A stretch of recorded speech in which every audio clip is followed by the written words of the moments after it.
நல்லா பழுத்த மீடியம் சைஸாக இருக்கிற நாட்டு தக்காளி 2 எடுத்துக்கோங்க. அதை 2ஆக கட் பண்ணி அதோட கண்ணை முதல்ல கட் பண்ணி எடுத்துக்கோங்க. இப்போ அதில் 2 கப் தண்ணி ஊற்றிக்கோங்க.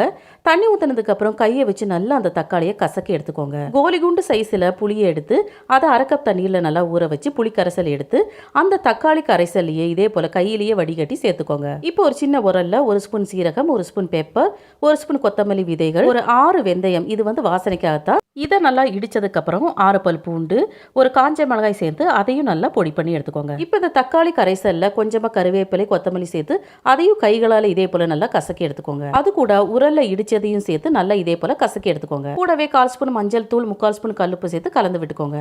இப்போ பேன்ல எண்ணெய் சேர்த்து 1 ஸ்பூன் கடுகு, 2 காஞ்ச மிளகாய், கொஞ்சமா கருவேப்பிலைகள், கொஞ்சமா பெருங்காயம், அதுக்கப்புறமா நம்ம கரைச்சி வச்ச அந்த கரைசலையும் சேர்த்து ரொம்ப மிதமான தீயில கொதி வர ஆரம்பிச்ச உடனேயே நம்ம ஸ்டவ் ஆஃப் பண்ணிக்கலாம். ரொம்ப ரொம்ப ருசியான மணமான ரசம் ரெடி.